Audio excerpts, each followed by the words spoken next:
Esta noche estará con nosotros el expresidente el expresidente de la Sociedad Nacional de Industrias, Jesús Salazar Nishi, que hoy preside el Instituto de Desarrollo Industrial Sostenible, para un enfoque un tanto más técnico de lo que podría esperarse del gobierno de Keiko Fujimori y del gabinete que tenga a bien componer ella, y de las obras de infraestructura que son necesarias para impulsar verdaderamente la industria nacional. ¿Cuáles son los temas más urgentes que ese sector considera debe hacerse? Sí, bienvenido. ¿Cómo estás, Diego? ¿Qué tal? Un gusto de estar acá en tu programa. Bien. ¿Cómo estás viviendo todo este tema final ya de la elección y desde luego la expectativa que despierta ya, bueno, la victoria que es irreversible de Keiko? A ver, yo creo que primero, como todos los peruanos, un poco cansado y fastidiado por este ruido político que no nos deja hace muchos años, una década de incertidumbre política, de cambio de presidentes a cada rato, de este ruido que no nos ha dejado crecer como debiéramos, ¿no? Imagínate, digo, que el Perú ha crecido sobre el 3% en situaciones tan favorables para nuestro entorno, y hablo de los precios de los minerales, ¿no es cierto?, que deberíamos estar hablando de un crecimiento de 6-7% en el Perú tranquilamente, ¿no? Un poco repitiendo el superciclo que tuvimos años atrás. Pero por este bendito ruido político hemos crecido 3%. ¿Cómo sería si tuviéramos un gobierno que más bien apoye e impulse el crecimiento de la economía, ¿no? Es una pregunta que nos hacemos todos los peruanos. Y claro, te decía, fastidiado por todo lo que ha pasado, pero ojalá, después de lo que hemos vivido en estas dos vueltas enfrentadas y con gritos de fraude por un lado, ahora acabo de escuchar un nuevo llamado a tomar las calles. O sea, este tipo de ruidos ya debería cesar en nuestro país y deberíamos estar sentados en una mesa discutiendo, sí, a ver, ¿cómo hacemos para sacar adelante la economía y el desarrollo de nuestro país, ¿no? Esa puerta, esa ventana de oportunidad, ¿crees que se abre ahora con este siguiente gobierno que vamos a tener? A ver, el inicio de todo periodo presidencial siempre es una buena oportunidad para encontrar esas oportunidades de crecimiento. Yo creería que la mayoría de los peruanos estamos por el crecimiento y desarrollo. Yo esperaría que pasen estos días de euforia del candidato que pierde, porque siempre es así. O sea, nosotros ya nos hemos acostumbrado que los que pierden siempre levantan las banderas del fraude y los gritos y el llamado a tomar las calles. Lo hizo, no olvidemos, hace poco el perdedor de la primera vuelta, ¿no es cierto? Entonces, estamos un poco acostumbrados a esto. Yo diría que, Diego, deberíamos esperar unas semanas que esto se calme y empezar a llamar a la cordura. Yo recuerdo, tú debes conocer la historia de Irlanda en el año finales del 80, donde se pudieron sentar en una mesa, ¿no es cierto?, gobierno, empresarios, sindicatos de trabajadores, en fin, y acordaron un plan de crecimiento que lo sacó adelante. Después de haberlos llamados el enfermo de Europa, pasaron a ser uno de los países de mayores crecimientos. Eso sí se logra solo cuando hay consenso, solo cuando hay voluntad de crecimiento. Yo creería que hoy estamos en un nivel en el Perú en que estamos al borde de una gran crisis social y económica si es que no nos ponemos de acuerdo, ¿no? ¿A eso te refieres porque he visto que has dicho que la principal expectativa del ciudadano es la designación de un equipo de gobierno técnico, no partidarizado? Yo diría, yo lo decía antes de saber que la candidata Fujimori iba a ganar, yo decía cualquiera de los dos que gane, porque son dos posiciones polarizadas, eso hay que entenderlo, y el Perú ya está cansado del fraccionamiento. Cualquiera de las dos opciones que ganara no podía convocar a un gabinete partidario. Eso sería empezar muy mal un siguiente periodo presidencial y perder las esperanzas de nuevamente convocar a ese consenso que hablamos para el crecimiento. Yo creería que eso sería un gran gesto de una voluntad de cambio de la candidata Fujimori. El día que ella sea declarada presidenta y exhiba al país un gabinete eminentemente técnico que trascienda a las paredes de su partido, que trascienda a la voluntad y filosofía solamente del fujimorismo, y que veamos en ese gabinete técnicos con los niveles suficientes para conducirnos al desarrollo, yo creo que sería la primera muestra de una voluntad de cambio, ¿no? La seguridad ciudadana y la lucha contra la corrupción. Temas prioritarios. ¿Qué nos puede unir hoy a los peruanos que estamos tan divididos?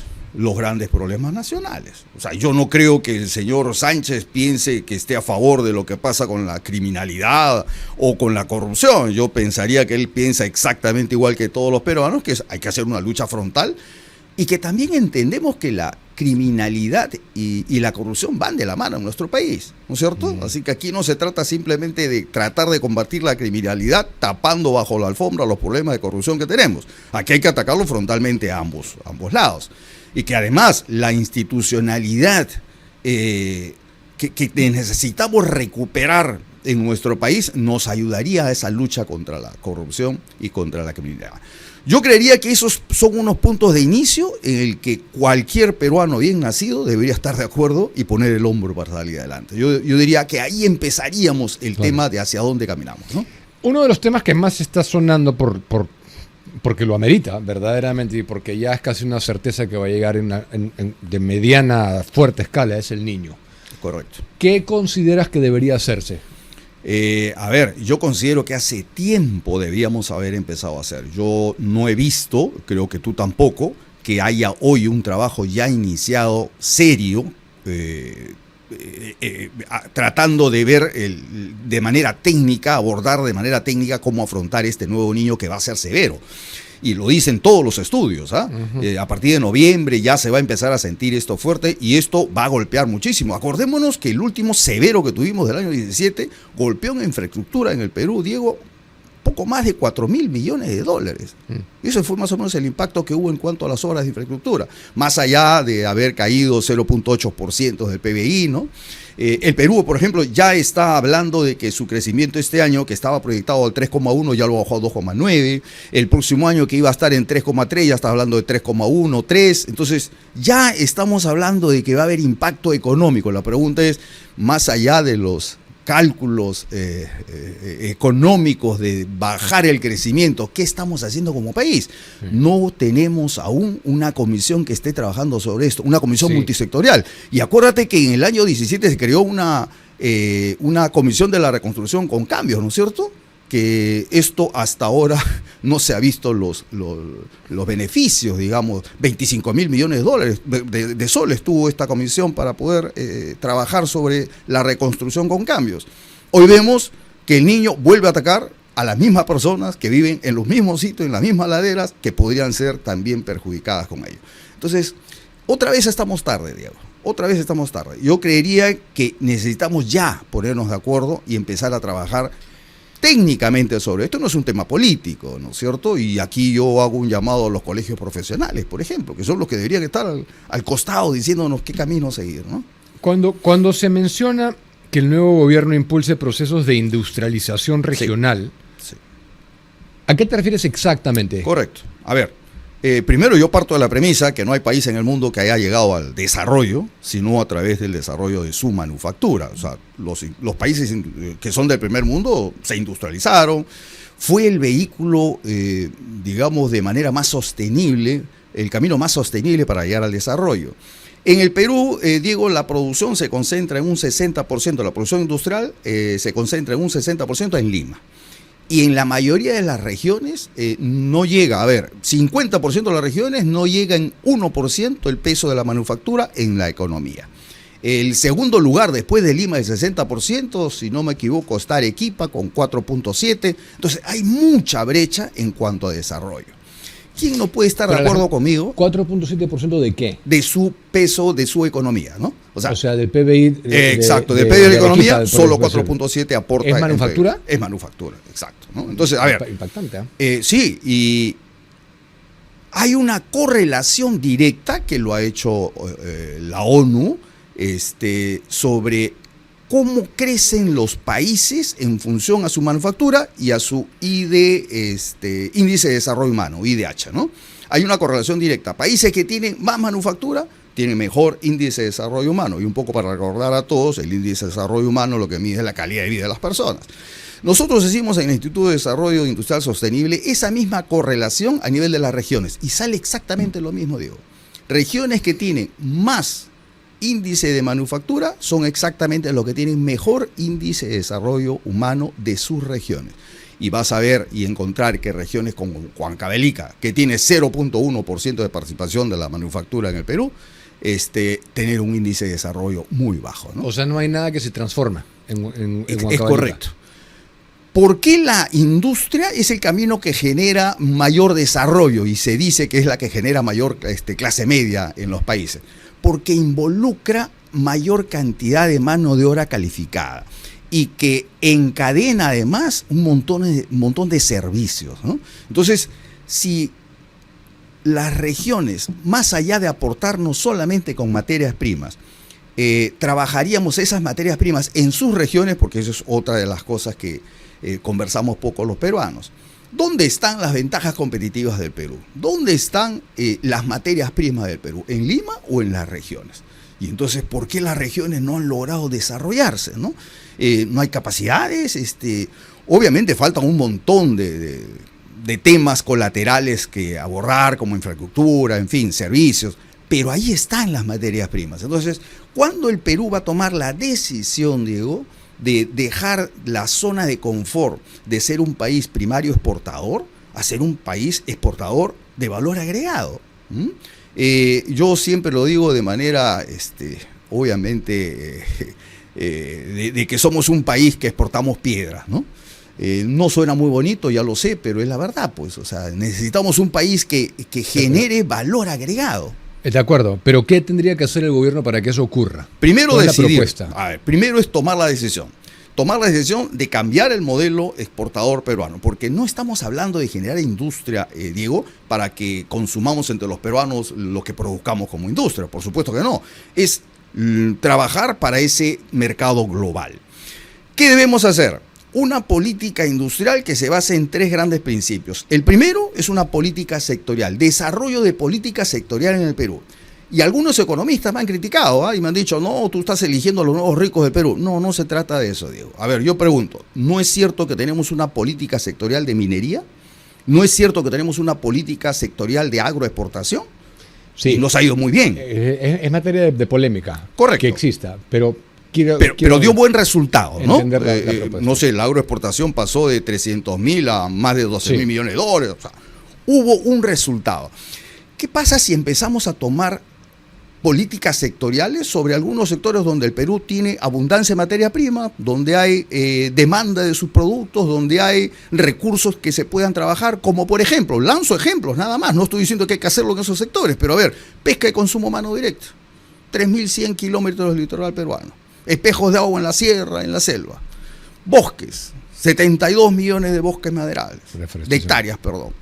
Y con 72 millones de hectáreas, Diego, exportamos 100 millones más o menos anuales. Menos que Chile. Uruguay, 2 millones de hectáreas nada más. Y exporta más de 1.000 millones de dólares al año en productos maderales.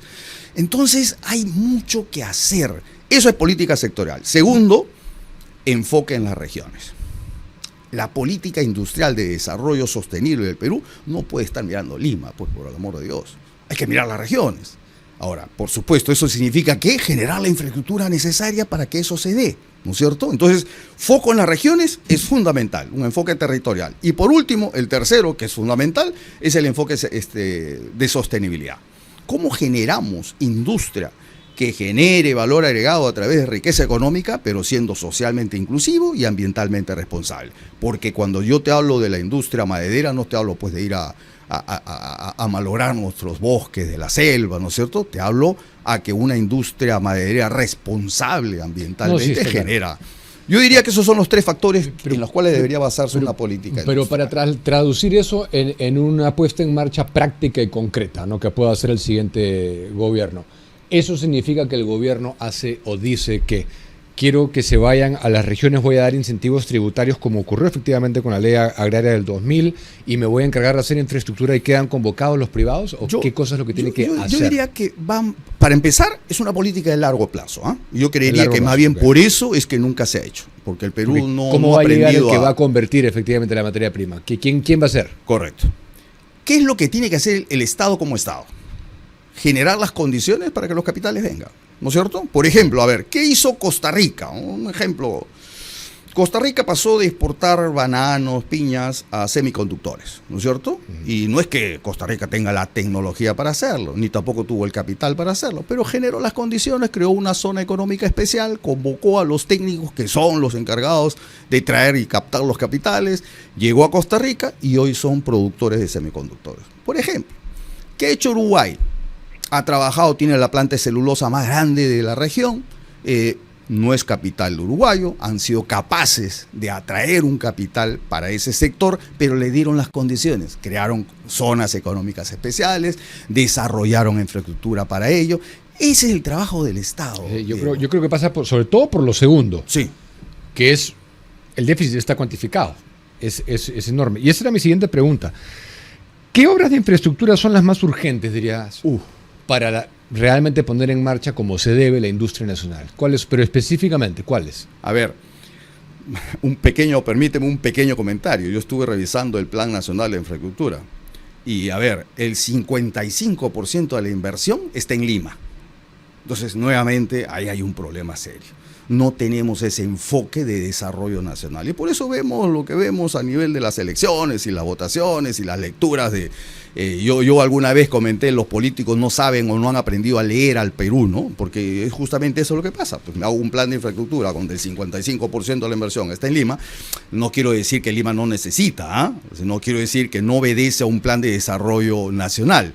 Entonces, siendo más directo, Diego, yo diría que esto tiene que obedecer a un plan. Generemos circuitos económicos en el Perú. Que hay algunos que se desarrollan ya de manera natural, no sé, pues Huancavelica, Ica, toda la zona nororiente, Chiclayo, Cajamarca, Jaén. Entonces ya hay algunos corredores económicos que están funcionando bien, la selva central, la sierra central hacia la costa. Entonces esos corredores tienen que ser potenciados a través de infraestructura. Deben que tener buenas carreteras, trenes, ¿no es cierto? Se habla de Chancay, se ha hablado muchísimo del megapuerto de Chancay y quedó otra vez como una gran obra privada donde el Estado no está presente y no está generando esa sinergia que debería tener, ¿no es cierto? O sea, en esas zonas que has mencionado, ¿las designarías zonas económicas especiales? Eso es otro tema.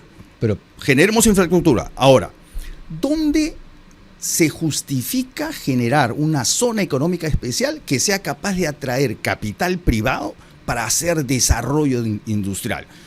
A ver, yo creo que sin lugar a dudas, el primer sitio que deberíamos estar pensando es Chancay, que está al costado del puerto.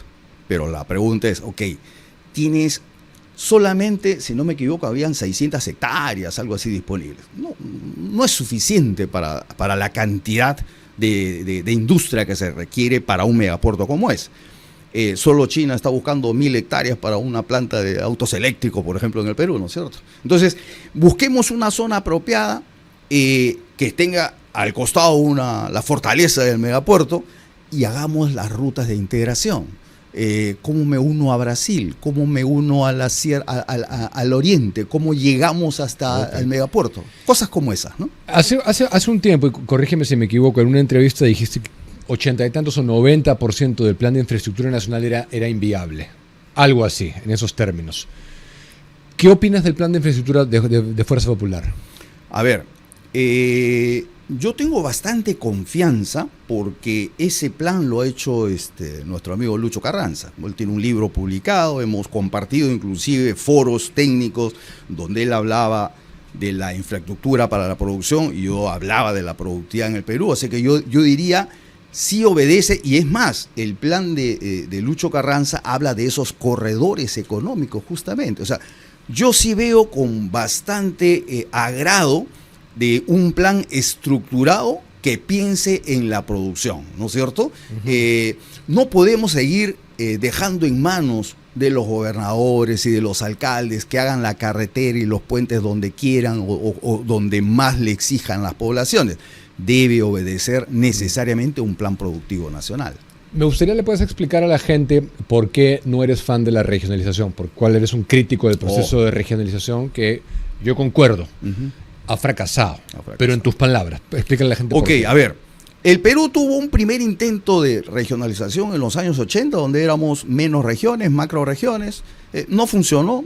por X motivos no funcionaron. Es más, yo recuerdo, hubo una primera región, San Martín, si no me equivoco, que se salió de la macro región, ¿no es cierto? Víctor Rula de la Torre, o sea, tenemos los peruanos esa afición por separarnos. Luego viene el año 2000, 2002, viene nuevamente la regionalización. Se hicieron las consultas, nadie quiso juntarse con nadie y se convirtieron en 25 regiones. Lo que hicimos fue cambiar de nombre, de departamentos a regiones. No consideramos si estas regiones creadas eran suficientemente capaces de ser autosostenibles, de generar sus propios recursos, riqueza, tecnología, capacidades. No, simplemente seguimos con el criterio geográfico. Yo creo que ahí está el gran error. Yo soy de los que piensan que la regionalización tendría que ser 6, 8 regiones, no más en el Perú, y que sean transversales, que tengan un poco de costa, un poco de sierra y un poco de oriente. Si no, vamos a seguir en el mismo tema, que el oriente va a ser esa zona olvidada por un tema de lejanía y de falta de infraestructura, y no generamos esa sinergia entre las regiones. Yo te hablaba hace un ratito de Huancavelica e Ica, por ejemplo, una pugna constante, dónde nace el agua y quién la usa, ¿no es cierto? Y hay esa pugna que hasta ahora se siguen peleando.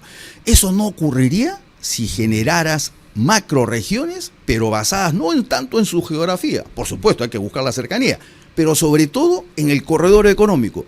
¿Cómo se pueden complementar regiones para que hagan sinergia y desarrollo y crecimiento de manera conjunta? Creo que ese debería ser la manera como desarrollarse. Bueno, si sale más Gesiguas como debería, ese podría ser un gran ejemplo de lo que tú dices, ¿no? Otra de las cosas que has dicho, y creo que es importante traerlo a colación, es la crítica a una clase política que no ha sabido leer el país. ¿Tienes la esperanza de que eso cambie en este quinquenio? Es que más que esperanza, Diego, yo diría hay que hacer un llamado urgente a los políticos y decirles que no hay otra opción. O sea, nos están llevando al desastre como país. Y esto es una responsabilidad directa de los políticos primero y segundo de toda la sociedad civil, ¿ah? Porque aquí no nos salvamos nadie. Los empresarios, ¿hemos sabido leer al país? Es una pregunta que me hago. Los gremios empresariales, ¿hemos sabido leer al país? Los académicos, las universidades, por el amor de Dios, los colegios profesionales. Aquí han habido muchas instituciones que no han sabido cumplir con su rol de responsabilidad con el país. Entonces aquí hay responsabilidad de todos. Pero nuevamente, tengo las esperanzas. Yo diría que más que tener las esperanzas, yo creo que toca a toda la sociedad civil en su conjunto reclamar a los políticos que aprendan a leer al país. Y eso significa enterarse de cómo funciona cada una de nuestras regiones y cuáles son las necesidades que deberían ser satisfechas en su mínimo punto de expresión para poder recuperar la institucionalidad en nuestro país. Y recuperar ese rol de pertenencia también del ciudadano, que está muy enajenado, ¿no? Ve todo lo político como, no, yo no quiero tener nada que ver, eso no tiene nada que ver conmigo. Y eso es peligroso. ¿Pero en qué ha fallado específicamente la lectura? ¿Qué se ha leído mal? A ver, los gobiernos consecutivos que hemos tenido no han tenido una visión de integración regional. Yo veo eso. Yo no veo los presupuestos que se debaten todos los años en el Congreso de la República, no veo una política de integración regional. No la veo, Diego. Yo lo que veo es en el Congreso largas colas de alcaldes y gobernadores en la Comisión de Presupuesto para sacar una migaja del presupuesto. Si mantenemos esa estructura de presupuesto país, ¿a dónde estamos caminando? Porque ahí vienen las componendas, ahí vienen los arreglos, dame esto y yo te doy el otro. Si tuviéramos un plan de desarrollo nacional de largo plazo, ¿alguien se preguntaría cuál es la obra de infraestructura que debería tener prioridad? No, todos sabíamos a dónde caminábamos. Pero si no conocemos ese punto de llegada final, Diego, ¿hacia dónde está caminando el país? O sea, cada 5 años decidimos si nos vamos un poquito a la derecha, un poquito a la izquierda. Pero ¿alguien está pensando en el país de los próximos 50 años en el Perú? Nadie. Revisa los planes de gobierno, nosotros lo hemos hecho, de los 34 planes de gobierno colgados en el Jurado Nacional de Elecciones. Ni uno solo habla de una visión país de los próximos 30, 40, 50 años. Ni uno. Todos hablan de algunas medidas coyunturales para sus 5 años. Por eso que estamos como estamos. O sea, de los candidatos que se presentaron no te gustó ninguno. A mí no me ha gustado ninguno de los planes. O sea, ningún plan, ninguna. No, porque oferta no tienen coherencia, Diego. O sea, cuando yo digo no tienen coherencia, por favor, entiéndame. Lo que estoy diciendo es que a mí me gustaría leer un plan que me diga a dónde estoy caminando, ¿no es cierto? El Perú en el año 2050 debería estar, si no en el primer mundo, cercano a ello. Para ello deberíamos tener más o menos un ingreso per cápita de 27.000, 28.000 dólares por persona por habitante. ¿Se puede? Sí se puede, pero ¿haciendo qué? Hay que desarrollar la infraestructura, hay que desarrollar la industria. Entonces hagamos ese plan y todos caminemos a ello. Cuando eso ocurra, si cada 5 años cambias de presidente, no nos debería preocupar, porque serían solamente sesgos de dirección, de cómo hacerlo, de cómo ejecutarlo, pero la dirección estaría fija. Eso es lo que no tenemos. Políticas de Estado atemporales. Políticas de Estado. No tenemos, acá a lo mucho hemos tenido políticas de gobierno, ¿no? Una de las cosas en que hemos fallado también todos, incluidos los gremios que has mencionado, es en dedicarnos a ser cifristas solamente. Lo único que hablamos es cifras y cifras, pero no significa nada para el ciudadano de a pie. 300.000, más o menos 300.000 millones de dólares el PBI 2025, ¿no? Y el nombre de Lucho Carranza que has mencionado me hace pensar en que seguimos, no porque él tenga ninguna responsabilidad en esto, sino que seguimos en servicios básicos, agua, desagüe, habilitaciones urbanas para la gente. Eso tiene que cambiar también. De nada sirve estar celebrando PBI si es que para... pero por favor. Se habla mucho del sistema, a ver. Del modelo. Del modelo, perdón. A ver, este modelo sí nos ha dado crecimiento. Multiplicar por 3.5 el PBI en los últimos 30 años no es cualquier cosa, ¿no es cierto? La pregunta que nos hacemos los peruanos es por qué no hemos logrado traducir el crecimiento en desarrollo. Yo digo, fácil. Porque como no tenemos la tarea de largo plazo, vivimos de la coyuntura y del día a día, nos gastamos el presupuesto en cualquier cosa. Y no estamos encaminando al país a ningún futuro, ¿no es cierto? Prueba de ello. También hicimos un breve estudio en el Instituto de Desarrollo Industrial Sostenible de los últimos 10 años. ¿Cuánto tuvo el Perú en los últimos 10 años para obras de infraestructura? Por ejemplo, cercano a los 400.000 millones de soles. Eso es lo que había en el presupuesto, ¿ah? ¿Cuánto es la brecha de infraestructura? Bueno, la última que se midió en el 21, más o menos 396.000, una cosa así. O sea, quiere decir, Diego, que en 10 años el Perú, con el presupuesto que tenía, pudo haber cerrado su brecha de infraestructura. ¿Lo cerró? ¿Cerró algo o se incrementó? Se ha incrementado. Entonces, ¿en qué estamos gastando, Diego? Le echamos la culpa al modelo, ¿no? El modelo no funciona. No, señores, el modelo funciona perfectamente. Hemos crecido, hemos multiplicado por 3.5 veces nuestro ingreso. ¿Qué no ha funcionado? La gestión del Estado, que no ha sido capaz de transformar ese crecimiento en desarrollo. Y como vienes a aportar una óptica técnica, te doy la última palabra para que hagas un llamado desde esa óptica a quien nos gobierne desde el 28 de julio. Yo te decía, antes de saber que la candidata Fujimori ya prácticamente es la ganadora, yo decía cualquiera de los dos que ganaran en esta segunda vuelta debería ser primero un gobierno convocante, un gobierno que trascienda sus paredes partidarias, un gobierno que piense en crear un equipo de trabajo eminentemente técnico, pero sobre todo, y aquí sí es más que un llamado, es una exigencia ciudadana, es de crear un plan de desarrollo productivo nacional para el Perú para los próximos 20, 30, 40 años. Aprendamos como país a pensar en el largo plazo y salgámonos de este corto plazo. Dejemos en manos de las elecciones quién va a ser el próximo presidente. Eso no debería ser el problema del Perú. El problema del Perú debería ser qué país queremos ser en los próximos 20, 30, 40 años, ¿no? Ok, bueno, eso es una visión muy válida. Te agradezco por venir acá a compartirla. Gracias a ti, Diego, por la invitación. Jesús Salazar Nishi con nosotros.